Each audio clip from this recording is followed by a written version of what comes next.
नमस्कार दोस्तों, एक बार फिर से आप सभी का बहुत-बहुत स्वागत है आपकी अपने चैनल एजुकेशन फॉर यू में। मेरा नाम है आशीष चौरसिया और फ्रेंड्स आज जो नई तैयारी के हिसाब से हम लोग ना बाल विकास का पहला टॉपिक मतलब शिक्षण अधिगम की मूल प्रक्रिया आप लोगों के साथ डिस्कस करने वाले हैं। और ऐसे क्वेश्चन दोस्तों जो हमेशा एग्जामिनेशन में बनते हैं, कोई भी एग्जामिनेशन ले लीजिए ना आप, स्पेशली फॉर सीटेट है बट अदर एग्जामिनेशन के लिए भी it is a very important question.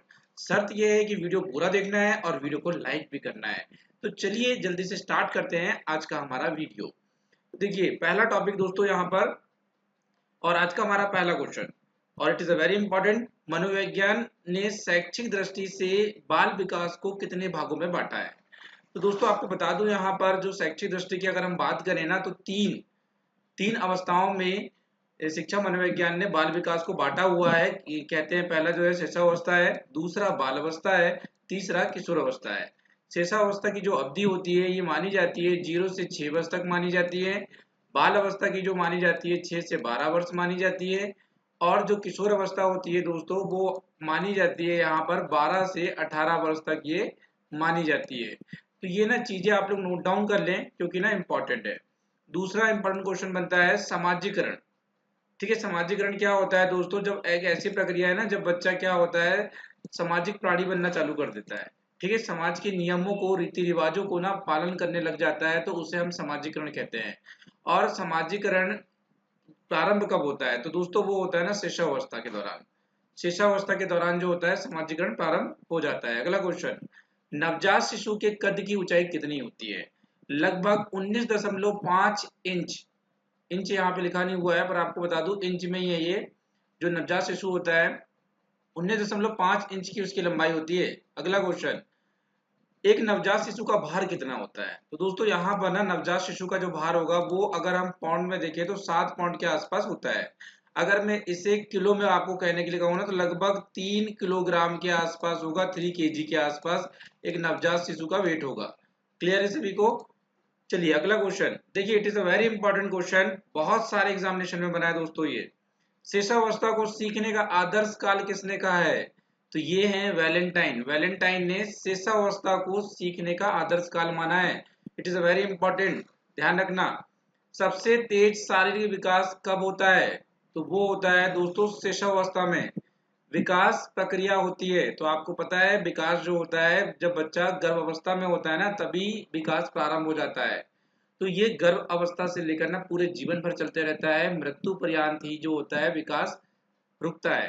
दोस्तों यहाँ पर एक बात और ये आ जाती है ना कि विकास निरंतर चलने वाली प्रक्रिया है। तो कौन सा सिद्धांत ये बताता है? तो विकास के निरंतरता का सिद्धांत ये बताता है। नोट डाउन करना।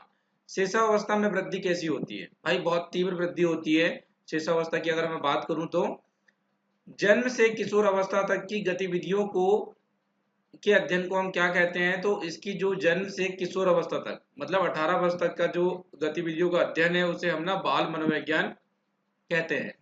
अगला क्वेश्चन ना वेरी इंपॉर्टेंट है। शिक्षावस्था में ना 4 प्रकार के संवेग यहाँ माने गए हैं, एक भय, क्रोध, प्रेम या पीड़ा। तो ये दोस्तों ना ये संवेग है, संवेग के प्रकार है और ये शिक्षावस्था में 4 प्रकार के संवेग होते हैं, ऐसा शिक्षा मनोविज्ञान का मानना है। देखिए दोस्तों अगर वीडियो पसंद आ रहा है ना तो फटाफट लाइक कर दें। भाई लाइकिंग में ना कंजूसी नहीं होना चाहिए, ठीक है, दिल खोल के लाइक करो। सेशन बहुत अच्छा है। अगला क्वेश्चन लेते हैं। शेषावस्था द्वारा जीवन को पूरा क्रम निश्चित होता है, ये किसने कहा है? तो ये हमारे एडलर एडलर जी ने कहा हुआ था। अगला क्वेश्चन लेते हैं। मनुष्य जो भी कुछ बनना होता है ना प्रारंभ के 5 वर्ष में बन जाता है, ये कथन सिगमंड फ्राइड ने कहा हुआ था। नोट डाउन कर लीजिएगा, इंपॉर्टेंट है इसलिए कह रहा हूँ। शेषावस्था को बालक का कहा जाता है। भाई शिशावस्था जो होती है ना बालक का एक निर्माण काल मानी जाती है, जहां ना बच्चों का कह सकते हैं हम बेस वहां तैयार होता है। तो याद रहेगा ना जो निर्माण काल किसे कहते हैं? शिशावस्था को कहते हैं। अगला क्वेश्चन देखिए, नवजात शिशु की हड्डियां कितनी होती है? तो आपको दोस्तों इसमें बता दूं तो कहीं आप लोग अगर आप पढ़ रहे हैं ना दूसरी दूसरी बुकों से तो आपको इसमें ना 300 भी दिखाई देगा, कई जगह कितना दिखाई देगा 300। पर मैंने ना यहाँ पर बहुत स्टडी की, कई जगह मुझे 300 मिला, कई जगह 270 मिला और जो फाइनल डिसीजन में मैं पहुंचा हूँ वो है 270 और it is absolutely right answer. चलते हैं अगले क्वेश्चन में। कौन सी अवस्था में दोहराने की प्रवृत्ति तेज होती है? तो वो दोस्तों होती है शिशावस्था। शिशावस्था में ना दोहराने की जो प्रवृत्तियां होती है वो तीव्र होती है। फ्राइड के अनुसार लड़कियों में कौन सी ग्रंथि पाई जाती है? तो इलेक्ट्रा ग्रंथि जो होती है फ्राइड मानते हैं कि लड़कियों में पाई जाती है। जन्म से जन्म के समय शिशु की औसत लंबाई कितनी होती है? अब देखिए दोस्तों, ये ना आपको सेंटीमीटर में पूछ लिया है, तो ये कितनी होती है? 51.5 इक्यावन, सॉरी 51.5 सेंटीमीटर के आसपास जो होती है शिशु की लंबाई मानी जाती है। जैसा कि आप लोग को मैंने ऊपर बताया था कि नवजात शिशु का भार कितना होता है, तो 3 किलोग्राम। ठीक है, जब बच्चा पैदा होता है ना 3 किलोग्राम का होता है अगर हेल्दी है तो। कितने वर्ष में सभी दूध के दांत निकल जाते हैं? तो भैया 1 वर्ष में क्या होते हैं ना, दूध के दांत आ जाते हैं। चलते हैं आगे। जन्म के समय शिशु की धड़कन कैसी रहती है? भाई आगे पीछे होते रहती है ना, अनियमित रहती है, कोई ऐसी काउंटिंग उसकी हम नहीं कर सकते हैं कि इतनी थी। अगला क्वेश्चन आप देखिए, ये ना क्वेश्चन बना है, ये मैंने देखा यूपी टेट में भी बना था, सीटेट में बना था। हड्डियों में कैल्शियम के अतिरिक्त कौन सा तत्व पाया जाता है, ये पूछा गया था। फास्फोरस ऑप्शन में था, तो दोस्तों इसका राइट आंसर फास्फोरस था। तो यहाँ अभी क्वेश्चन क्या है, हड्डियों में कौन कौन से तत्व पाए जाते हैं? तो कैल्शियम पाया जाता है, फास्फोरस पाया जाता है और खनिज तत्व। अगला क्वेश्चन, कितने वर्ष का बच्चा सार्थक शब्दों का प्रयोग करने लग जाता है? तो 3 वर्ष का बच्चा ऐसा करने लग जाता है। बालक के विकास की प्रक्रिया एवं विकास की शुरुआत कब होती है? भाई प्रसव पूर्व चालू हो जाती है। बच्चे का जो विकास है ना, गर्भ अवस्था में ही चालू हो जाता है। डाल्टन प्रणाली के जन्मदाता कौन है? तो मिस हेलेन पार्कहर्स्ट जो है डाल्टन प्रणाली की जन्मदाता है। शिशावस्था की प्रमुख मनोवैज्ञानिक विशेषता क्या है? तो मूल प्रवृत्तात्मक व्यवहार, ये ना शिशावस्था की एक मनोवैज्ञानिक विशेषता है, नोट डाउन कर लें। मूर्त सकारात्मक अवस्था का काल जो है 7 से 11 वर्ष का है, ये कई बार पूछा गया है इसलिए इसे नोट डाउन करना। अगला क्वेश्चन लेते हैं। मनोवैज्ञानिक के अनुसार छोटे बच्चे की को किस आयु में स्कूल भेजना चाहिए? देखिए आजकल तो लगभग ना 4 साल का बच्चा स्कूल जाने लगा है, पर यहाँ मनोवैज्ञानिकों का मानना है कि लगभग 5 वर्ष का जब बच्चा हो जाता है ना, तभी उसे हमें स्कूल पहुंचाना चाहिए। दूध के दांत कितने होते हैं? तो भाई 20 दांत होते हैं दूध के, 32 दांत में से। जन्म के समय शिशु के मस्तिष्क का भार कितना होता है? लगभग 350 ग्राम, 350 ग्राम के आसपास जो होता है ना भार होता है। अगला क्वेश्चन, शेषावस्था में बच्चों का संवेगात्मक विकास होता है। दोस्तों उत्तेजना पूर्ण होता है, उत्तेजित रहता है वो। आपको जैसा मैंने बताया अभी बाल अवस्था 6 से 12 वर्ष तक होती है, और बाल अवस्था में बालक कैसा होता है ना, तो ये बाह्य केंद्रित होता है, ध्यान रखना। अगला क्वेश्चन लेते हैं। क्रिया एवं खेल आधारित शिक्षा विधि कौन सी है? जहाँ ना आपको खेल खेल के माध्यम से शिक्षा मिलती है दोस्तों, वो है मोंटेसरी शिक्षण विधि। जिनके प्रतिपादक कौन है? मारिया मोंटेसरी है। क्लियर है सबको? अगला क्वेश्चन लेते हैं। बाल अवस्था खेल की प्रवृत्ति होनी चाहिए, तो भाई प्रवृत्ति जो है ना सामूहिक होनी चाहिए दोस्तों। कैसी होना चाहिए? सामूहिक। आगे हम चलें। बाल अवस्था में बालक संपर्क रखता है, तो देखिए समवयस्क समलिंगियों से क्या होता है, वो ज्यादा संपर्क रखता है। बाल अवस्था में प्रमुख मनोवैज्ञानिक विशेषता क्या होती है? समयुक्त में रहने की भावना उनके अंदर आ जाती है। बाल अवस्था की प्रमुख विशेषता क्या है? देखिए अधिगम क्या होता है ना, बहुत तीव्र गति से होता है। बच्चा जो है ना बाल अवस्था में ना बहुत तीव्र गति से सीखता है, ये इसकी एक विशेषता होगी। बालिकाओं का भाषा विकास बालकों से आगे रहता है, तो ऐसा कब होता है? बाल अवस्था में होता है। हड्डियों का विकास कब तक होता है? तो दोस्तों 16 वर्ष तक ना हड्डियों का विकास होता है, इसलिए कहते हैं ना 16 के बाद हाइट नहीं बढ़ेगी, तो इसलिए ऐसा कहते हैं। 12 से 18 वर्ष तक की आयु आपको पता है कि किशोर अवस्था मानी जाती है, पर इंपॉर्टेंट बात यहाँ ये है कि पूर्व किशोर अवस्था और उत्तर किशोर अवस्था की हम बात करेंगे यहाँ पर। तो जो पूर्व किशोर अवस्था होती है ना वो 12 से 16 वर्ष तक की होती है, और उत्तर किशोर अवस्था जो होती है वो होती है 17 से 19 वर्ष की। चीजें समझिएगा आप लोग, इंपॉर्टेंट है। अगला क्वेश्चन, किशोर अवस्था ना बड़ी दबाव, तनाव, तूफान और संघर्ष की अवस्था है, ये किसने कहा था? स्टेनले हॉल ने कहा था। It is very important. अगला क्वेश्चन लेते हैं। अत्यंत द्रुत एवं तीव्र विकास का काल कौन सा होता है? तो दोस्तों ये होता है पूर्व किशोर अवस्था का। किशोर अवस्था में ना संवेग प्राय कैसे होते हैं? भाई संवेगों में ना कंट्रोल नहीं होता है। जो किशोर अवस्था होती है ना तो अधिक उग्र होते हैं संवेग जो होते हैं। अगला क्वेश्चन लेते हैं। किशोर ही वर्तमान की शक्ति और भावी आशा को प्रस्तुत करता है, ये किसने कहा है? क्रो एंड क्रो ने कहा था। याद रखिए, एक बार फिर से मेरे साथ कहिए कि जो किशोर है वही वर्तमान की शक्ति है और भावी भविष्य को प्रस्तुत करता है। ये क्रो एंड क्रो ने कहा था दोस्तों। अगला क्वेश्चन, किशोर अवस्था को अंग्रेजी में क्या कहते हैं? तो उसे कहा जाता है एडोलसेंस। एडोलसेंस किशोर अवस्था का अंग्रेजी पर्याय है, ये हम कह सकते हैं। आगे चलते हैं। संवेगात्मक विकास निम्न में से किस अवस्था में तीव्र परिवर्तन होता है? तो किशोर अवस्था में ना संवेगों का विकास तीव्र गति से होता है।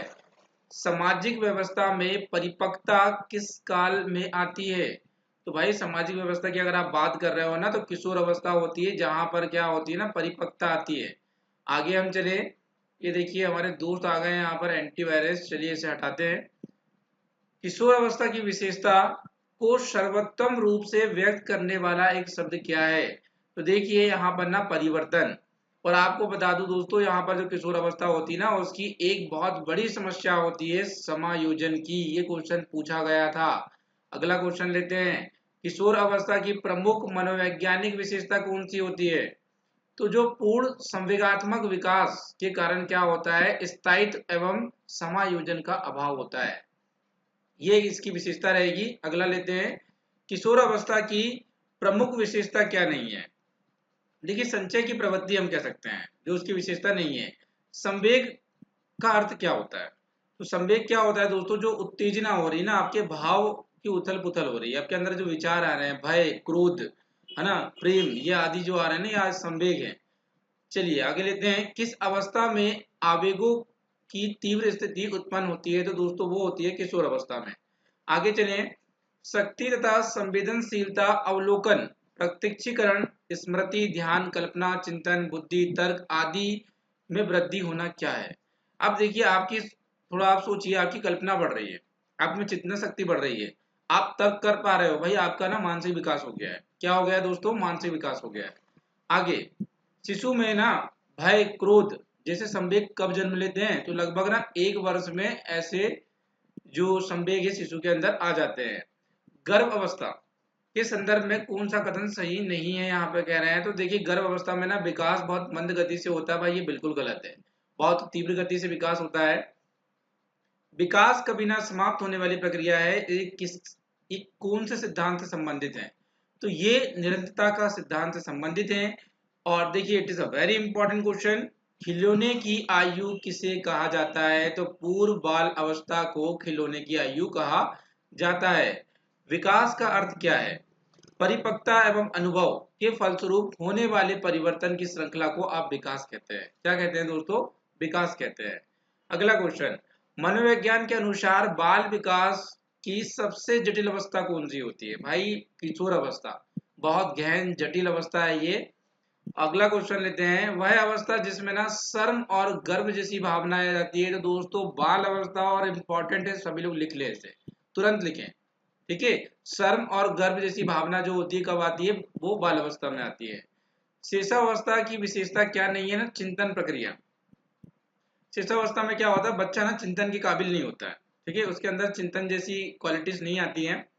आगे लेते हैं। बाल अवस्था होती है भाई 12 वर्ष तक होती है। विकास और वृद्धि का तात्पर्य क्या होता है? देखिए आकार, सोच, समझ या जो कौशल आदि में अगर आपका विकास हो गया है ना, वृद्धि हो गई है, तो इन लोग का तात्पर्य होता है विकास और वृद्धि से। अगला क्वेश्चन लेते हैं। सीखने की प्रोजेक्ट विधि किस अवस्था के लिए उपयोगी है?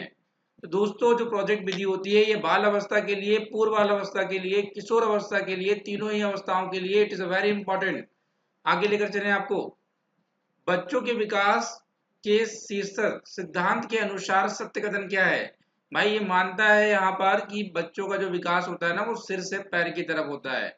कैसे? जब माता के गर्भ में जब बच्चा होता है, तो पहले ना उसके मस्तिष्क का निर्माण होता है और धीरे धीरे क्या होता है ना, वो पैरों की तरफ जाता है। तो इसलिए हम कहते हैं कि विकास जो होता है वो सिर से पैर की तरफ होता है। अगला क्वेश्चन लेते हैं। वाइगॉस्की ने बाल विकास के विषय में कहा है कि, देखिए वह सामाजिक अनुक्रिया का एक उत्पाद है, ऐसा ना वाइगॉस्की जी मानते हैं। It is a very important. अगला क्वेश्चन, विकास का सिद्धांत कैसा है?